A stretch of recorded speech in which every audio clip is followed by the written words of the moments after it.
Today is September 1st, 2006. It's the Friday before Labor Day weekend, traditionally the end of the summer. And we are going to be interviewing this morning George Timm, who for many years with his wife Mary Jo owned a very historic resort in the Presque Isle area called Bayview Lodge, which is located on Presque Isle Lake and the intersection of Presque Isle Lake with the Presque Isle River. Nice, that's a nice picture.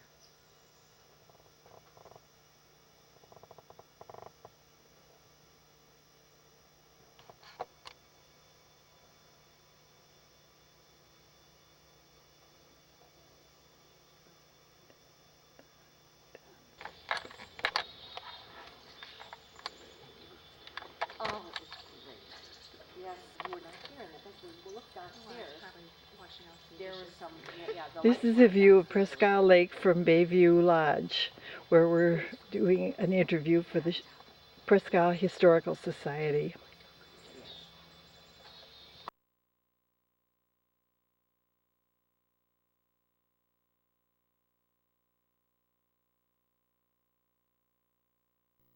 This is Bayview Lodge,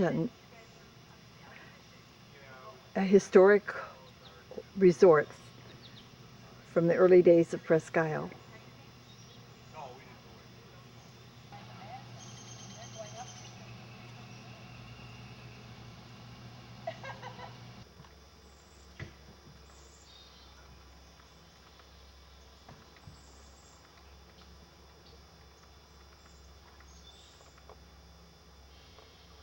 Good morning, and here we are with George Timm, the former owner of Bayview Lodge.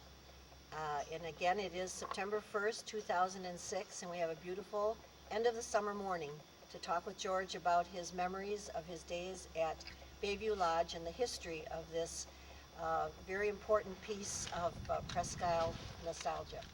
Good morning, George. Good morning. Good morning. And seated next to George is his daughter, Mary Margaret Watts. Mary Margaret Watts, who has driven George all the way from Tennessee. George presently lives in Florida, where he's in retirement. Orlando. Well, it's good to have you back, George. I imagine it's many memories. Good to be back. Good, great, wonderful. Why don't you begin your story with how you came to love the Northwoods and how you came to discover Bayview Lodge? Well, my wife was a West Virginian, and most people in West Virginia would vacation at the beach, either Myrtle Beach or the Norfolk area. And we vacationed in the Norfolk area, the bottom of Chesapeake Bay, and it took a while to convince my wife to try the Northwoods. So she finally said, okay, we'll go 1 week, and I'll take care of it. She was wondering, what's in the Northwoods? It's so great. Flies? Yeah, flies. Mosquitoes, that's a Wisconsin state bird. So we came, and on the way we passed a pretty lake off the side. Gee, that's pretty, isn't it? And the first day here, children, nobody had ever fished. So they wanted to get out the boat. And she said, well, we got plenty of time, haven't we? I said, well, I told them to get out the boat. And who do you suppose caught the first whale? Mary Margaret? No? Your wife? A perch caught my wife. Oh. That settled it for her. That was it. She loved it. Yeah, Right? a little while later, she said, gee, this is pretty. It's one of these beautiful days. Pretty blue sky, calm, water calm, temperature just right. She repeated it a second time, and finally later, 5 minutes they were going to be out there, turned into about 3 hours. Then she finally says, again, this is pretty. She said, why don't we come back next year and make it 2 weeks? That was great. As I got more vacation time, that 2 weeks became 3 weeks, and then 4 weeks. And after about 8 years in a row, she said, why don't we buy a resort up here? I want to get you out of that rat race. I was doing a fair amount of traveling along with building, operating chemical plants. So we looked, and we saw a lot of stuff that Didn't About- appeal. about to give up. You know, when you get that much shoreline, you know, one cottage sitting on top of another one. I've seen those too, Oh, haven't you? yes, yes, yes, yes. So, then in 1975, happened to be looking through the local paper, and there was an intriguing ad. It said 22 acres and more available. What the world is this? I went to Otto Albertus, you know him. Yes, he was one of the realtors out of Boulder Junction many. So he came over here. It was in early July. Totally deserted, not a soul on the place. Everything wide open. Otto said, I guess we'll have to come back when somebody's here. I said, Otto, we're on vacation, don't have much time. I said, we're going to look around now to see if we want to come back. And we looked over everything and saw a lot of neglected maintenance. The grounds were a mess. There was a pile of laundry next to the furnace room in the basement. And you could see things were in much need. But my wife fell in love with the potential was there. Who wouldn't fall in love? It's a beautiful, just Yeah. a beautiful piece of ground, really. So Bob Averitt, do you remember that name? No, that was a little before my time, I think. He was the one that had bought it from Willie. This would be Willie Royak, who Willie was. Royak, yes. And do you know how many years Willie Royak ran the resort here? Because that's a name we hear all the time. There are many people still in the Presque Isle area that know Willie Royak. He must have been quite a character. He was as far as I could tell.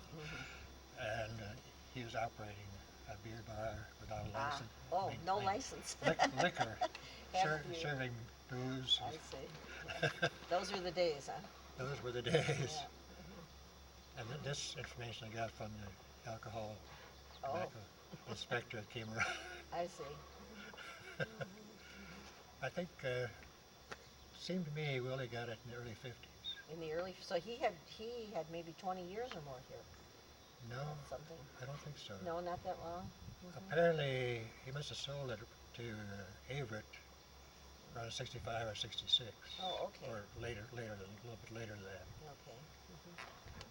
And Averitt defaulted. Ah, So, well, we met with Averitt. I thought, boy, I don't want to do business with this guy. And started asking the Millers who had Shelter Bay at the time. They didn't know who had it or what anything about it, but they called Clyde Bailey. Clyde Bailey was the owner of Wildcat Resort, Lodge. Wildcat Lodge over on Wildcat Lake. Right. And they were, in fact, Shirley was a teacher at the Presque Isle School for Yeah. many years too. Right. And so those folks were fixtures in the community at that time. So Paul called them, and oh yeah, Willie Royak was the owner. Is he around anymore? Yeah, he's down at Woodruff. Oh. So we contacted Willie. And he said, oh yes, yes. He said, let me take you out to dinner. We'll talk it over. We went out to dinner and spent the whole evening. He said, I'm just starting legal process to get the place back. Averitt has defaulted. He said, I'll get it back, then we'll deal together. Ah, wonderful. This was in 1975 about, right? In 75. 75, well, wonderful. So you eventually purchased the resort, and when did you actually move up here? Oh, this must be a story.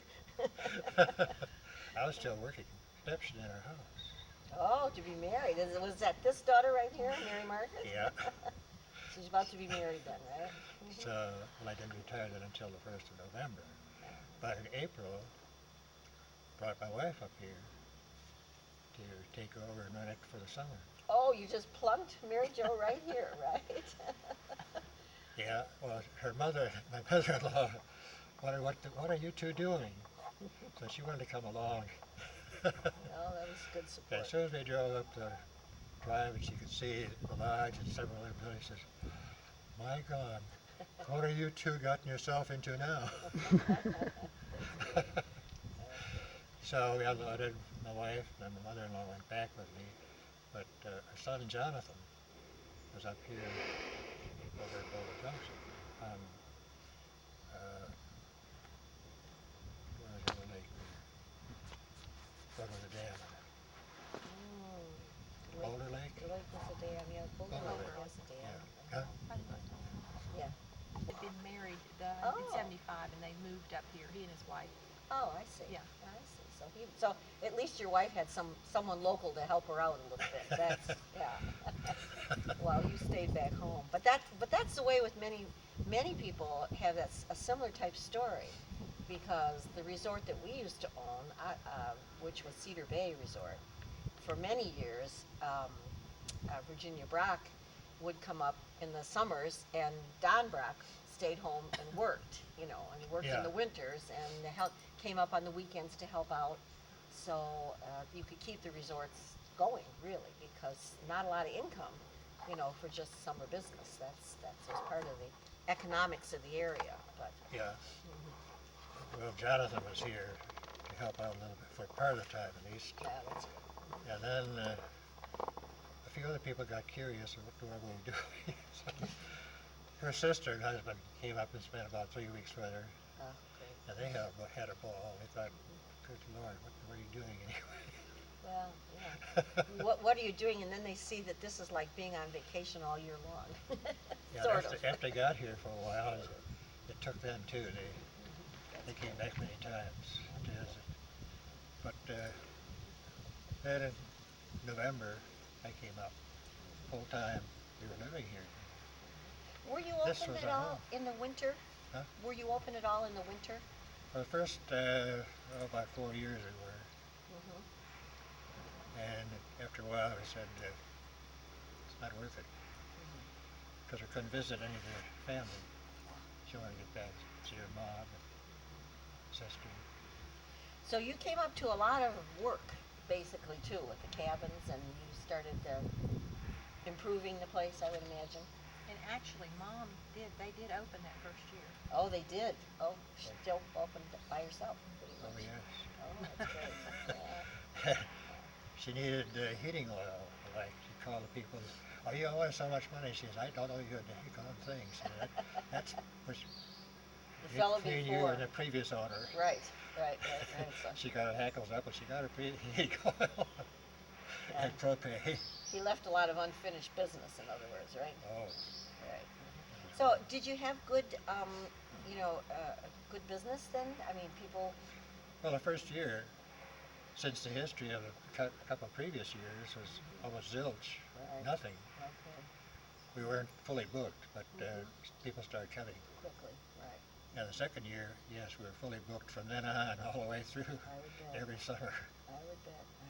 I remember that you were active in our chamber, and you were very businesslike about running the resort too, which you had to be. That was your livelihood at that point, I would imagine. Yeah. Well, having been in running business in the chemical industry, So, how many years were you at Bayview then? 15, 15 years. 15 years. But we found a lot of things that, like all the cottages were on wood piers, and those on the perimeter were rotting off.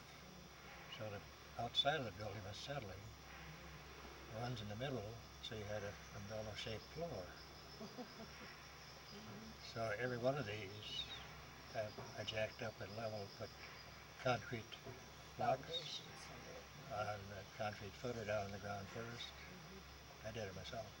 So you have to be a jack of all trades, right? Plumber, electrician, carpenter, And all we those found things. all the water lines were soft copper tubing, snaking underneath the cottage and coming up wherever you use it. So Willie says, well, you got to take this portable